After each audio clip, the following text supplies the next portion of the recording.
Kita ke informasi pertama, vonis bebas bagi Ronald Tanur, putra anggota DPR fraksi Partai Kebangkitan Bangsa Edward Tanur menuai kontroversi. Ronald bebas dari ancaman hukuman 12 tahun penjara yang diajukan jaksa.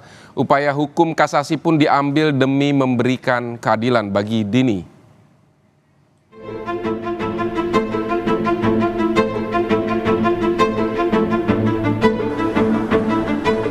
Vonis bebas bagi Ronald Tanur, putra anggota DPR Edward Tanur, menuai kontroversi.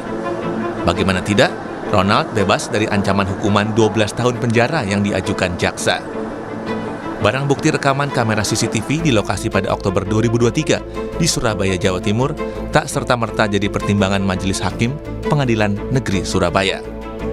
Dalam rekaman terlihat kendaraan yang dikendarai Ronald Tanur melindas korban Dini. Tak hanya itu, jaksa pun menyertakan bukti visum yang menyatakan korban tewas akibat luka. Kapus Penkum Kejaksaan Agung Harli Siregar menyatakan ada beberapa kejanggalan dari sejumlah pertimbangan putusan Hakim Erin Tuah Damanik. Selain itu, Hakim dinilai aneh jika tak melihat adanya percekcokan dalam hubungan khusus keduanya sebelum korban tewas. Nah, kami melihat bahwa Hakim tidak melihat ini secara holistik peristiwa ini, ya, tetapi Hakim justru melihat sepotong-sepotong. Seharusnya Hakim harus mempertimbangkan misalnya fakta yang menyatakan ada korban meninggal, ya, ada hubungan antara korban dengan pelaku.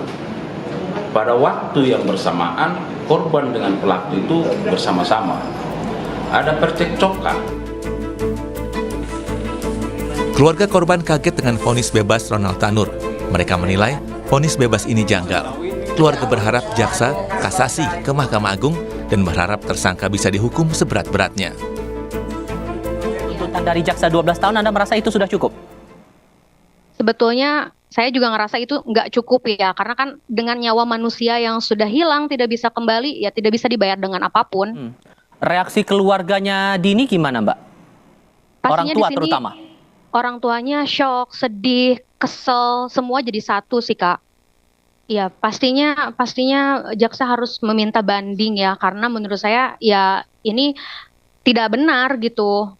Ya harusnya tersangkanya ya dihukum seberat-beratnya, kenapa bisa lolos gitu aja. Ada berita membuat saya sebenarnya muak banget. Anggota DPR Rieke Diah Pitaloka turut buka suara, mengkritik putusan 3 Hakim Pengadilan Negeri Surabaya yang memvonis bebas Ronald Tanur. Padahal, jaksa penuntut umum menuntut anak ex-anggota DPR itu hukuman 12 tahun penjara. Indonesia dimanapun berada, ada berita membuat saya sebenarnya muak banget. Feelingku indikasi kuat ada sesuatu yang janggal gak benar. Keputusan Pengadilan Negeri Surabaya 24 Juli 2024 terhadap Gregorius Ronald Tanur, katanya si anak seorang anggota DPR RI. Saya mendesak Komisi Yudisial, institusi manapun yang kait pengawasan kinerja hakim, mohon selidiki dan bongkar hasil keputusan yang dibacakan Ketua Majelis Hakim di Pengadilan Negeri Surabaya. Anak dewan mau anak pejabat apapun, kasus seperti ini tidak ada vonis bebas.